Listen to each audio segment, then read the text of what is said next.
Alors les commandements, pour moi c'était tout un truc, parce que les commandements qu'on m'oblige à faire des choses dans un milieu athée, dans une époque, un contexte athée en France, j'étais bien loin de tout ça. Et j'ai vraiment petit à petit compris qu'un commandement c'est un peu comme un père qui dit à son fils touche pas au feu parce que tu vas te cramer, tu vas te brûler. Pour le père c'est une loi de vie, si tu fais ça je t'assure que tu vas te faire mal. Moi je t'aime et je veux pas qu'il se passe ça pour toi. Mais pour l'enfant, lui, c'est un commandement. Il veut pas que je fasse quelque chose alors que moi j'aimerais bien le faire. Mais les commandements de Dieu, tu ne tueras pas, tu ne commettras pas l'adultère, tu ne mentiras pas, tu ne voleras pas, tu ne convoiteras pas le mari, la femme ou les biens de ton prochain. Et toutes ces choses-là, je ne les vivais pas. Et j'ai commencé à comprendre, en fait, un peu autrement que ce Dieu qui nous aimait, ce Père qui nous aimait, nous permettait d'avoir une voie royale vers lui si on entrait dans ses lois de vie. Et au fur et à mesure du temps, je me suis dit, Seigneur, si ça, c'est vrai pour certains qui témoignent, ce fait que tu te manifestes à eux parce qu'ils suivent tes commandements et parce qu'ils t'aiment, alors moi, ok, je m'engage, je te donne ma vie, Seigneur Jésus. Je vais te mettre à tes pieds, j'accepte de mettre à tes pieds l'occultisme, j'en parlerai après, et toutes les choses que je faisais, mes torts et mes raisons, mes souffrances, mais aussi mes péchés. Et je te choisis comme Seigneur et Sauveur de ma vie. Montre-moi ce que tu es capable de faire dans ma vie. Et à cette époque-là, c'était, bon, c'est étendu sur quelques mois, voire quelques années. Et j'ai reçu un jour mon meilleur ami de l'époque à la maison. Et il avait dormi à la maison. Le matin, en fait, on se levait, on était vraiment cool, dans une ambiance super cool. On se prenait un café tranquille et on était dans les fauteuils, on parlait, chacun à son tour, vraiment posément. Et à un moment donné, quand lui s'est mis à parler, moi, je me suis senti littéralement sortir hors de moi. C'est-à-dire un truc de barge, un truc de fou, et je me suis retrouvé, si vous préférez, à 1 mètre, 1,50 m au-dessus de moi, sans que lui ne voie aucun changement en moi, il continuait à me parler, et moi, je le voyais donc de haut, je continuais à l'écouter, et j'étais plongé dans une sorte de lumière dorée, qui avait avec trois clés, on va dire, l'amour, la paix et la joie. Mais si intense qu'en fait, je ne voulais plus sortir de cet état-là. Chacun appelle ça comme il veut. Est-ce que c'est une idée juste psychologique, etc. Chacun en fera ce qu'il veut. Je ne suis pas là pour... je dis juste les choses telles que moi, je les ai vécues. Et ça m'a vraiment bouleversé. Je sentais que c'était une volonté divine, une volonté d'amour, de paix et de joie. Mon cerveau, moi, a continué à réfléchir et je sentais qu'il s'emballait et il me disait mais reste comme ça, c'est génial, reste comme ça, c'est génial, c'est génial. Et plus il s'emballait, plus je sentais qu'il y avait un risque que je revienne, et c'est ce qui s'est produit. Ça a duré que quelques secondes ou minutes, je sais pas, mais vraiment dans une douceur, dans un amour merveilleux. Il aurait pu me dire les pires choses, mon pote, qui m'avait trahi, je ne sais quoi. Dans l'état dans lequel j'étais, je ne pouvais que l'aimer, que pardonner. Et j'avais l'impression de lire dans son cœur, de vraiment le comprendre profondément, dans une compassion énorme. Cet événement-là, donc j'en juge pas, je sais juste que ça m'a vraiment, vraiment touché, vraiment bouleversé. Et quelques mois après, quand j'ai vraiment donné ma vie au Christ, quand j'ai vraiment essayé de suivre Jésus, un jour que j'étais en prière chez moi, j'ai ressenti encore cet état-là, mais sans sortir de moi, c'est-à-dire en moi, ce paix, cet amour, cette joie ineffable. Et j'avais vraiment l'impression que, sans mots, mais une impression forte, que Jésus me disait, tu vois, à l'époque, quand tu as pressenti cette volonté divine d'amour, de paix et de joie, je ne pouvais pas encore directement te parler de moi, Jésus. Maintenant, tu sais que cette volonté divine a un nom, Jésus. Dieu sauve. C'était vraiment clair pour moi. J'ai même essayé d'écrire ce que je ressentais tellement c'était profond, tellement c'était merveilleux, ça a duré que quelques minutes. Mais j'aurais voulu le vivre sans cesse, ne jamais sortir de cet état-là. J'ai voulu l'écrire, mais en fait, une fois qu'on lit après, on n'est plus la même impression. Voilà. Alors il y a plusieurs paroles qui m'ont touché. Une parole qui m'a beaucoup touché à l'époque, c'était cette parole par exemple dans Isaïe 43. il est dit, maintenant voici ce que dit Yahvé, celui qui t'a créé, Jacob, celui qui t'a formé, Israël. Israël, n'aie pas peur, puisque je t'ai racheté. Je t'ai appelé par ton nom, tu es à moi, car je suis Yahvé ton Dieu. Tu comptes tellement à mes yeux, parce que tu vaux pour moi et que je t'aime. N'aie pas peur, car je suis avec toi. Je t'ai créé et formé pour ma gloire. Voilà.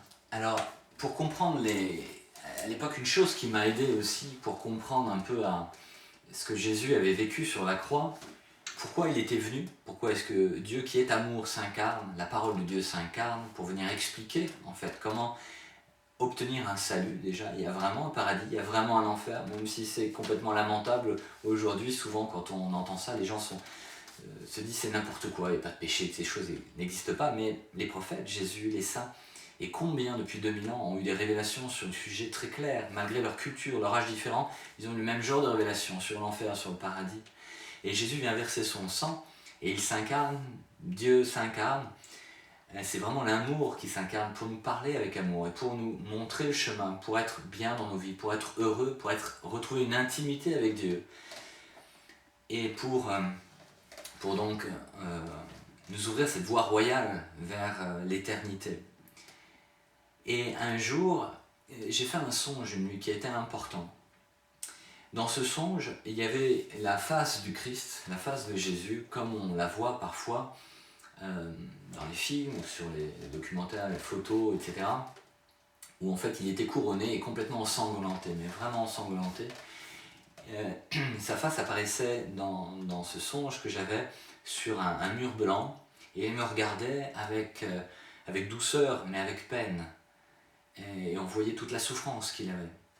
Dans ce seul regard, qui n'était pas un regard accusateur, j'ai compris que chacune des plaies qu'il avait, et chacune des gouttes de sang qu'il avait, était due à mon péché. Pas simplement à ceux des autres, mais au mien. Et là, dans mon songe, je suis tombé à genoux en larmes, en criant, en disant « Mais Seigneur, je ne savais pas que c'était à cause de moi, je ne savais pas. » Et vraiment, la parole de Dieu et les évangiles, l'histoire de Jésus, il prophétise plusieurs fois, bien sûr, qu'il va mourir, qu'il faut qu'il meure. Il faut qu'il verse son sang pour la rémission et réparation des péchés de tous. La multitude de quiconque croira sera lavé par ce sang et réentrera dans cette intimité avec Dieu, avec le Père. Saint Pierre en parle un peu dans Acte 2. Il dit ça, il dit « Homme d'Israël, écoutez bien, ces paroles, Dieu avait crédité au milieu de vous un homme, Jésus de Nazareth. Dieu lui avait donné de faire au milieu de vous des miracles, des choses étonnantes et des signes, vous le savez tous. Cependant, vous l'avez livré, vous l'avez fait supplicier et mourir par la main des païens. Cela répondait à un plan de Dieu qui d'avance avait prévu cela. Mais Dieu l'a délivré des douleurs de la mort et l'a ressuscité. Le royaume des morts ne pouvait le garder. » Voilà, plus loin il dit vous devez donc savoir en toute certitude que Dieu l'a fait Seigneur et Messie, ce Jésus que vous avez crucifié. Repentez-vous et que chacun de vous se fasse baptiser au nom de Jésus le Messie pour obtenir le pardon des péchés. Alors vous recevrez le don du Saint-Esprit, car la promesse est pour vous, pour vos enfants et pour tous ceux que le Seigneur Dieu voudra appeler, même s'ils se sont éloignés.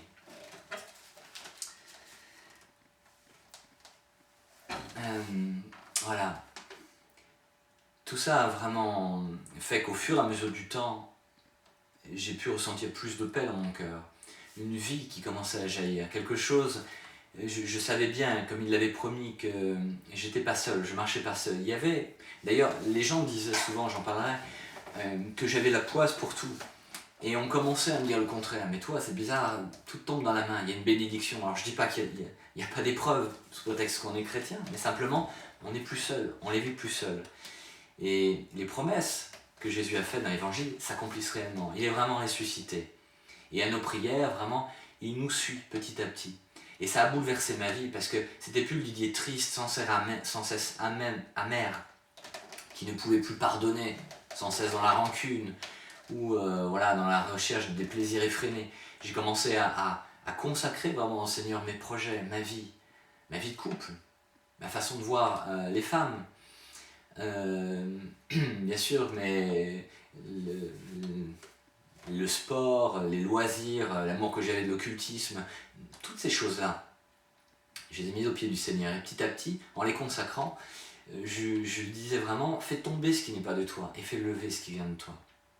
Et au fur et à mesure du temps, le Seigneur m'a donné une épouse fabuleuse, des enfants. Et puis, eh bien, l'association s'est agrandie aussi. On a fait des tas de rencontres absolument géniales et on a vu comment Jésus pouvait vraiment venir redresser les gens. On est entré, j'ai connu au fur et à mesure du temps le renouveau charismatique. Dans l'église, tu as des gens qui croient vraiment que Jésus est ressuscité, donc vivant aujourd'hui, qu'il s'intéresse à toi par amour et que vraiment il peut faire quelque chose. Il a des solutions à tes soucis, à tes problèmes, à ta vie. Ça ne veut pas dire qu'il veut faire toutes choses à ta place, mais avec toi. Voilà. J'aurais plein de choses encore à dire, mais c'est déjà pas mal. Alors, je vais vous proposer un petit temps de prière maintenant, et à chaque fois que dans ces petits temps de témoignage que je donnerai, il y aura toujours un petit temps après de prière, d'adoration, où on va prier ensemble, parce que la théorie c'est bien beau, mais ce qu'on veut c'est du concret dans nos vies, vous comme moi. Moi j'aurais jamais cru en Jésus s'il n'y avait pas eu de concret dans ma vie, s'il n'avait pas répondu quand même à mes prières. Je ne dis pas qu'il doit faire tout ce que je veux, mais c'est normal, nous avons un Dieu vivant, et un Dieu qui est Père, qui nous aime tel que nous sommes. Voilà, tout concourt au bien de ceux qui aiment Dieu. Alors, allez hop, c'est parti.